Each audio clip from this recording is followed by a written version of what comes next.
morning.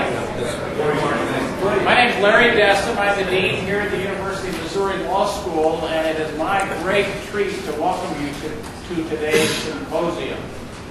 Many of you know, for the last 19 years, the law school and the Missouri Bar have sponsored a journal and an organization known as the Missouri Environmental Law and Policy Review, or MELPRA.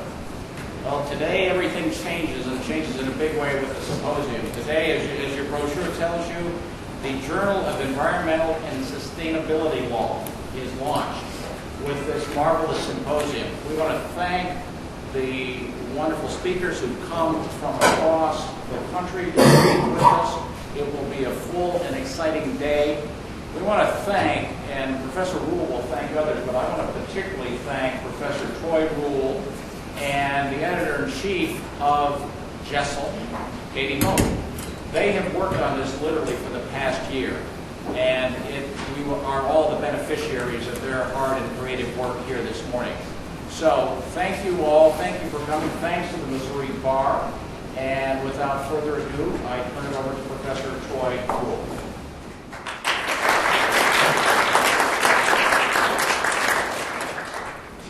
All right, well, good morning. I want to join Dean Destin and welcome you all to this inaugural symposium for the Journal of Environmental and Sustainability Law. As many of you are aware, it takes a lot of work to put one of these together, particularly if it's for the first time. This is, as far as I can tell, it's the first ever symposium for this journal. It's the first one in a very, very long time. So before I say anything more, I do want to thank several different people and groups that have been really helpful in putting this together. First of all, Dean Destin. We went to Dean Destin and asked him for support for this, and he was very generous and allowed us to do this. And thanks very much to the Dean. Thanks also to the Mizzou Advantage Environmental Policy Network. As many of you may know, there is a university-funded program, Mizzou Advantage, and they have been generous in helping us to bring these speakers here today and pay for other things. And also special thanks to Mark Ryan, who is the head of the Environmental Policy Network, to Francisco Aguilar, who is in across campus and has been incredibly helpful with the essay contest and with handling lots of logistics. Also to Bill Allen in the journalism department, who also helped with the essay contest. Thanks to the environmental section of the Missouri Bar Association. Actually, the Missouri Bar Association is who prints our journal. And we went to them and asked for permission to change the name, and they were very accommodating and helpful. Thanks also to all of the law school staff who have helped, particularly Casey Baker, who helped us with these very nice brochures, very professional-looking brochures. Also, Robin Nichols, who has handled, she's back in the back, handled so many logistical things relating to reservations, travel plans, catering. Thanks to Alicia Rignovsky, who has helped with the funding issues associated with this, because we have funding sources from different places for this event. And to the IT department, who was here early this morning and has been working tirelessly since they got here to make sure that everything is ready to go. And finally, an extra big thanks to Ms. Katie Vogt, our editor-in-chief, and also our associate editor-in-chief, Joshua Moore. They literally have devoted probably hundreds of hours, at least 100 hours, to this event. And so they've been so helpful.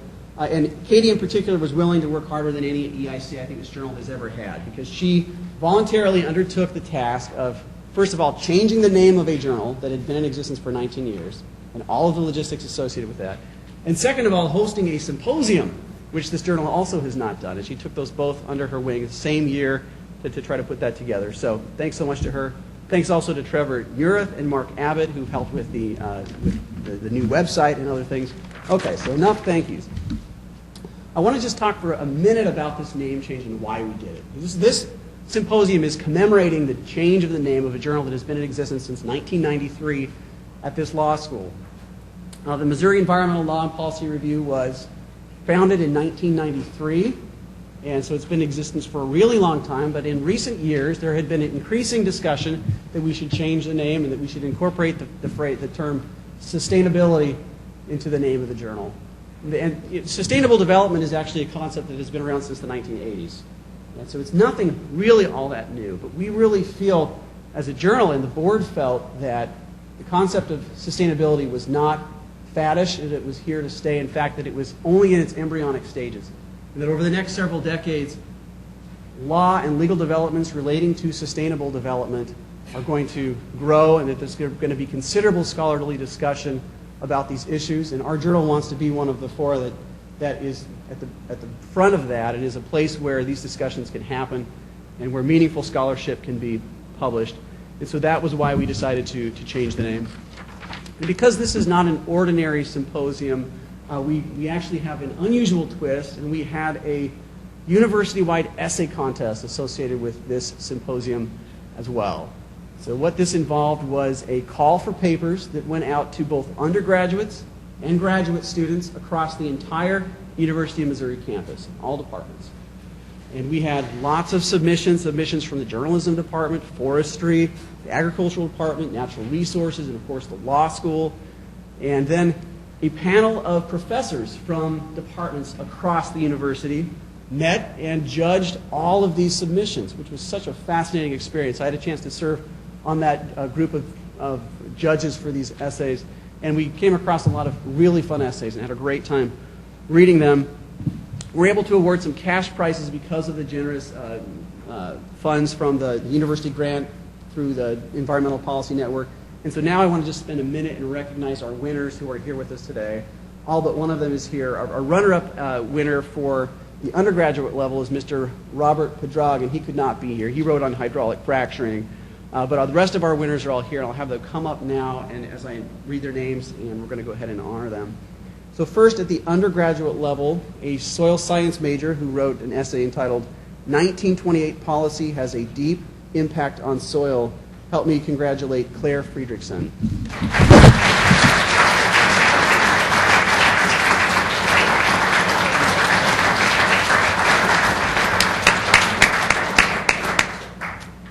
So there was actually a tie for first prize. So Claire tied with another undergraduate student for the prize at the undergraduate level, and he is a soil and atmospheric sciences major at Mizzou, and his essay was entitled Reassessing the Environmental Impact of the Land Application of Biosolids, and that is Luke Wimmer. So congratulations to Luke.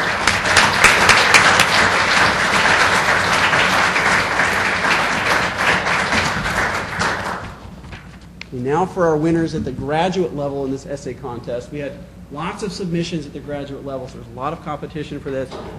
But the winner here will receive a $500 award and is the runner-up, and that's someone studying anthropology at Mizzou. Her essay was entitled, Should the Missouri Department of Conservation be liable for damage caused by wild elk?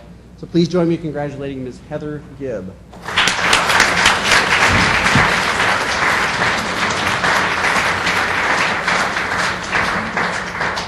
And now we're actually going to have a chance to hear from the winning essayist. So the winning graduate level essayist will receive a $1,000 cash prize. And she is going to present her ideas here now about her essay. She's a master's student in the geography department here at Mizzou.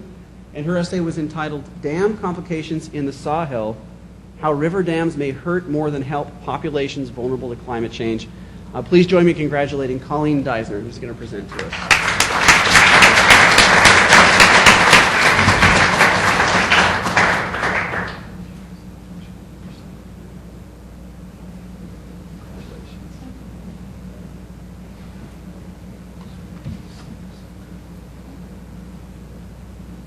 Hello. My name is Colleen Deisner, and I'm a master's student in geography, as Troy said. My thesis research is on local scale vulnerability to climate change in the Sahel, specifically in a region along the Senegal River in southern Mauritania and northern Senegal. It's called the Fouta Toro. And the reason that I wrote this essay is because while researching the environmental impacts of climate change in that region, I noticed that most of the environmental impacts that were depleting the natural resources there were actually caused by a river dam that was upstream in Mali. Despite the huge amount of research on the political and environmental impacts of river dams, they are still considered today to be an effective adaptation strategy to climate change impacts in developing regions and among populations that are considered to be among the most vulnerable to those impacts, which are the poor regions of the world. There's a host of global development organizations that feel that vulnerability can be reduced by bolstering the economic situation of these communities. Populations in arid Sahel are considered to be among the most vulnerable to climate change impacts because, well, first of all, they live in the desert, which is a really extreme climate. It's prone to long periods of drought. They have few water resources. We'll go back. And the general circulation models that monitor climate change also predict that less rainfall will fall in the future and increased rainfall variability, which means that when the rainfall does fall, they will be more catastrophic events. Also, people living in the Sahel are living off the land to a great extent. There's a little bit of economy there now, so people are buying things and relying on money to provide for themselves and their livelihoods. There are positive and negatives to that, but for the most part, they're utilizing the resources around them for their water, food, and home security. So, with climate change, if their environment is changed and this prohibits them from accessing and utilizing the natural resources that are around them, this severely damages their livelihoods. The region that I study specifically, the Futa Toro, which is up top there, that's the part that goes along the Senegal River and down. It's culturally defined by a Pular tribe that lives there. They practice flood recession agriculture along the Senegal River. Because it's culturally defined, where's this cursor? Is it right? On either side of the Senegal River, it's culturally and environmentally uniform, and the border along there is very permeable. Up north in Mauritania, just describing the political situation here, there's been a lot of ethnic tension between the Arabic and black Africans for a really long time.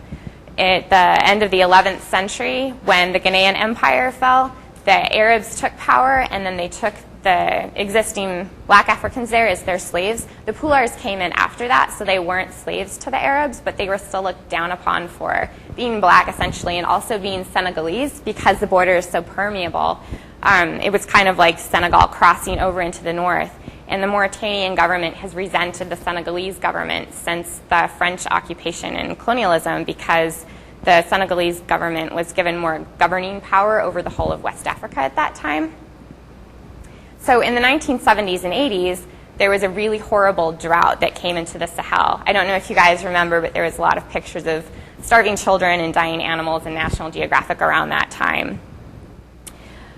There were Arab herders that live up a little further north in Mauritania that rely on rain-fed agriculture, and because the rain wasn't falling, so there was a drought, they were moving further south, and the Mauritanian government actually gave them the land plots of the Pular herder or the Pular agriculturalists along the river.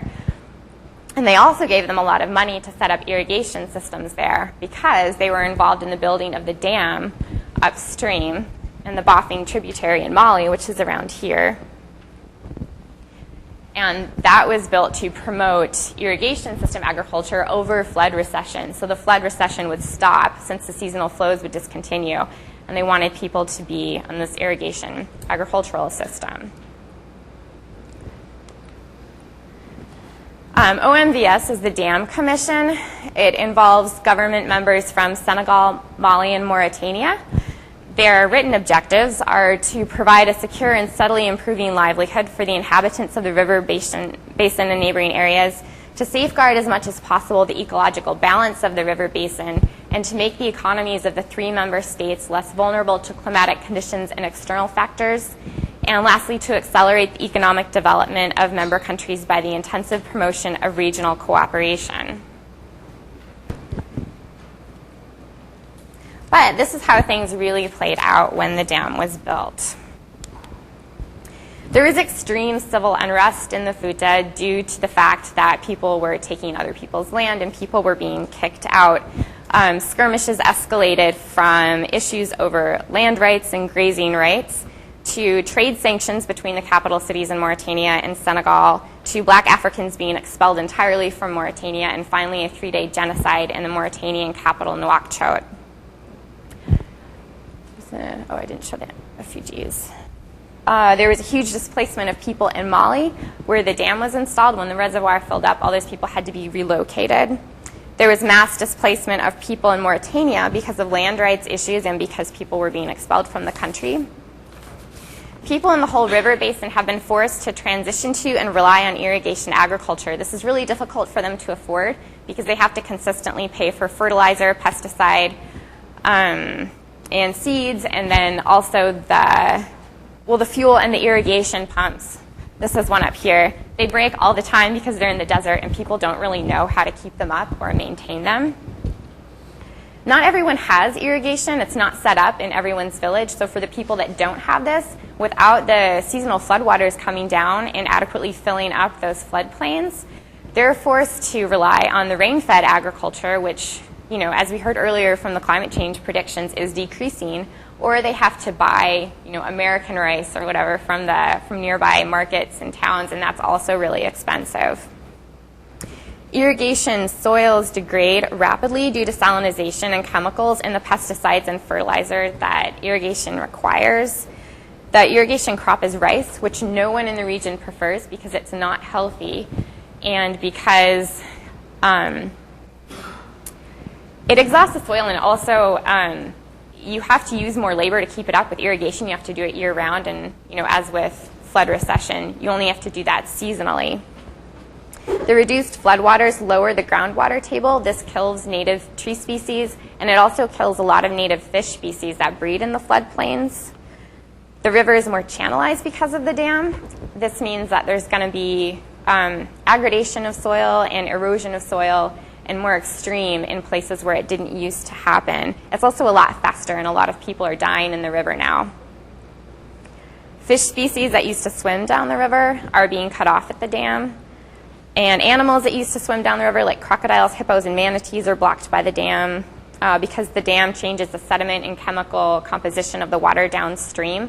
This allows vegetation to grow, along in the river surface and then also along the sides of the river, which you can see up here. Schistosomiasis also breeds in that river. The irrigation fields are breeding grounds for both schistosomiasis. It's nearly 100% in the villages that are along the river. And it's also breeding grounds for the Anopheles mosquito, which carries cerebral malaria. So rates of malaria have increased. While dams used to be promoted as a clean source of energy, more recent research shows that the vegetation that grows on the surface of reservoirs can actually produce more harmful greenhouse gases to the atmosphere than fossil fuel emissions. So, my point is, vulnerable populations, they're not just vulnerable because they're poor by our economic standards. They're vulnerable to climate change because they're living off of the environment that's around them. So anything that's prohibiting them from accessing their resources is going to hurt their culture and their lives. When large-scale development projects go up, or especially in the name of reducing vulnerability to climate change for developing countries, if those projects are still reducing their ability to access their natural resources, that's not really an effective adaptation strategy. Thank you.